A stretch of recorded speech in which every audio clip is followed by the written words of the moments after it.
ऋषियों का वो भंग करने लगे, अनायास छेड़खान करने लगे। हमने उनका कभी कुछ बिगाड़ा नहीं, ऐ दुहाई तेरी हम ऋषियों का कोई गुजारा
मुनि जी सुनाइए क्या दास्ता, राक्षसों को रहा भय हमारा नहीं, कष्ट मिलता आपको रात दिन इस कदर, सत्य जाता ही हमसे सहारा नहीं।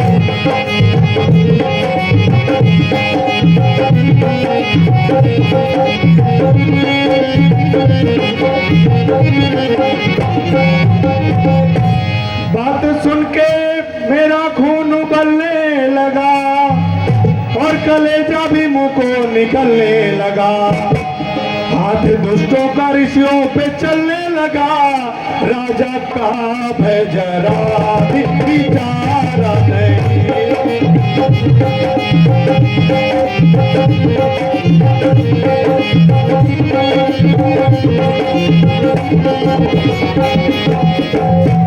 मुनि जी आप बिल्कुल भी चिंता मत कीजिए और आप मुझका मेरा विश्वास कीजिए, मैं आपके देखते ही देखते उन राक्षसों की मिट्टी ठिकाने लगाता हूं। अंधेर, महाअंधेर, हे महाराज, राक्षसों ने ऐसी आतंक मचाई है कि महाराज दुहाई है, दुहाई है, दुहाई।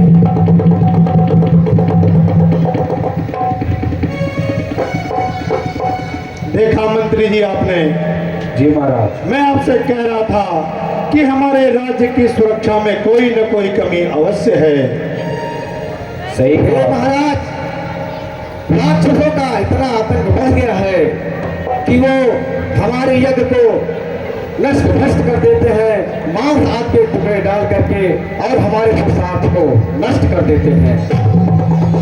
अभी कल ही की बात है, कुछ यात्री आए और लूटे गए, मारे गए। हे महाराज, यहाँ तक कि उनका इतना साहस बढ़ गया है कि हम ऋषियों को भी सताना शुरू कर दिया है।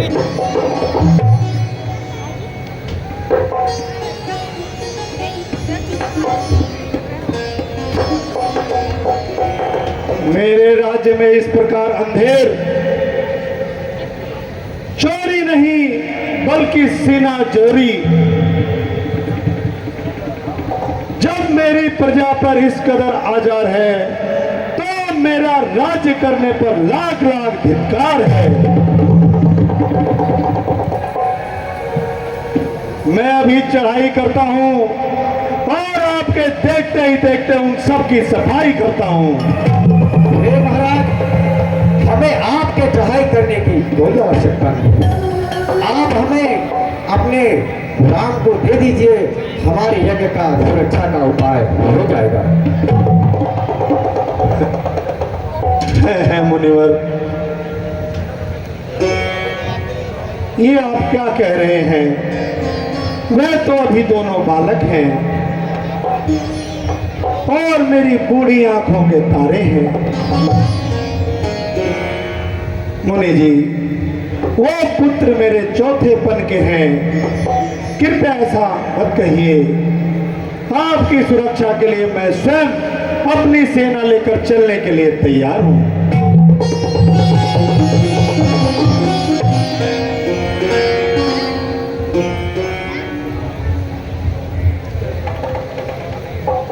हे स्वामी,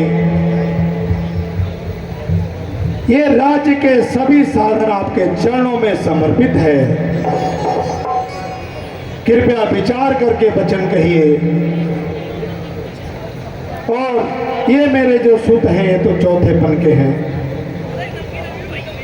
वैसे तो चारों ही मेरी आंखों के तारे हैं, परंतु राम और लक्ष्मण मुझे प्राणों से भी प्यारे हैं।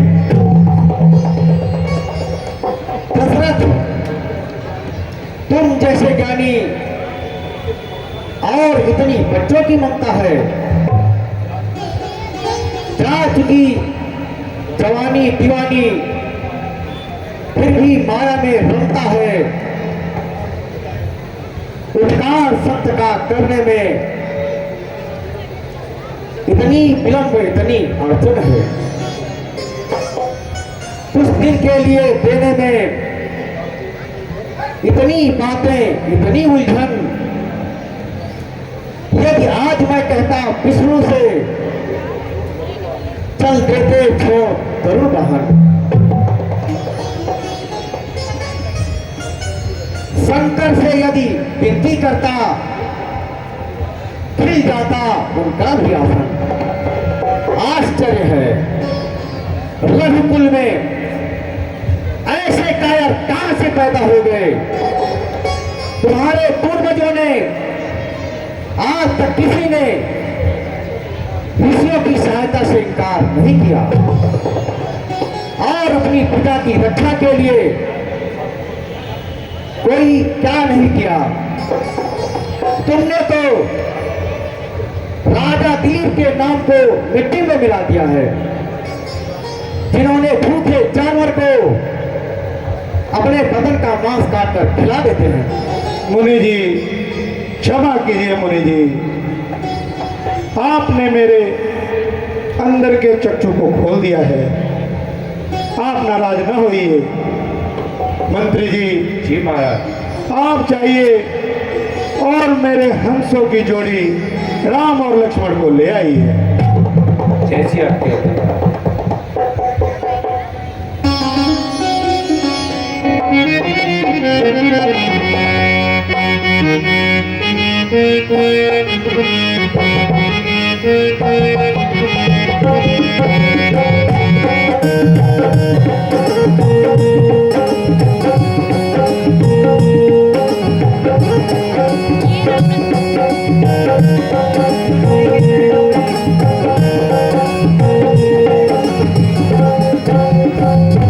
पिताजी के चरणों में राम का प्रणाम स्वीकार हो। सदा सुखी रहो पुत्र। पिताजी के चरणों में लक्ष्मण का प्रणाम स्वीकार हो। चिरंजीव रहो मेरे पुत्र।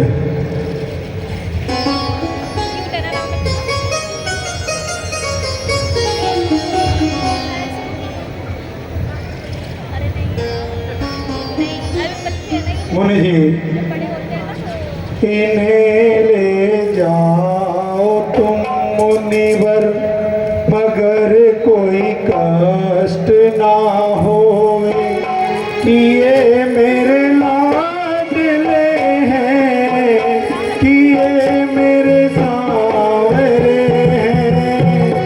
इन्हें ले जाओ तुम मुनिवर, मगर कोई कष्ट ना होवे,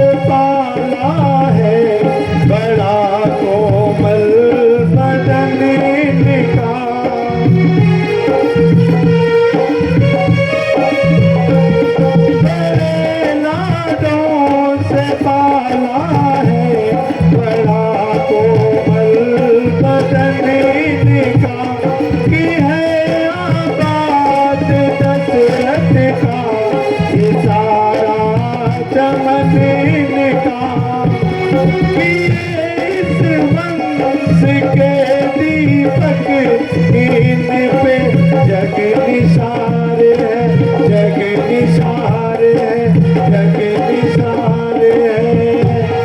इन्हें ले जाओ तुम निवर, मगर कोई कष्ट ना होए, कि ये मेरे लाडले हैं, ये मेरे सावरे।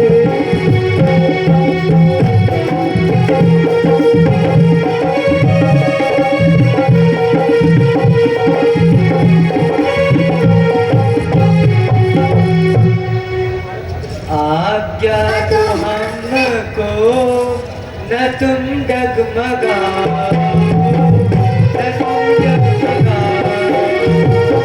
आज्ञा दो हमको, न तुम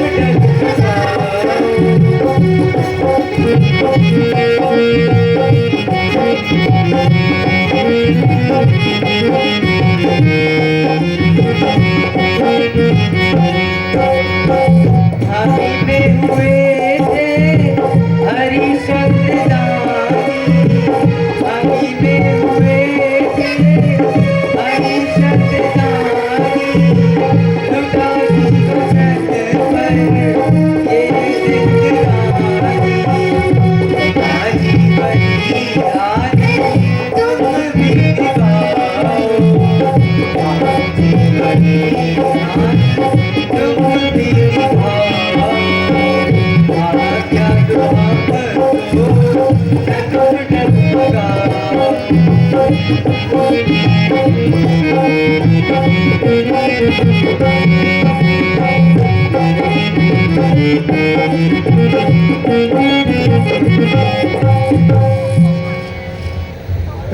ऋषिराज, मैं अपने हंसों की जोड़ी को आपको समर्पित करता हूँ, परंतु इतना ध्यान रहे ऋषिवर, जैसे आपका यज्ञ संपूर्ण हो जाए, मेरे हंसों की जोड़ी को आप सकुशल मुझे लौटा दीजिएगा। कुछ भी ना हो राजन, सब मंगल ही मंगल होगा। हम ऋषियों की तपस्या आएगी किस काम की, यज्ञ की रक्षा करेंगे राम, और हम रक्षा करेंगे राम। चलो बस आश्रम की ओर चलते हैं।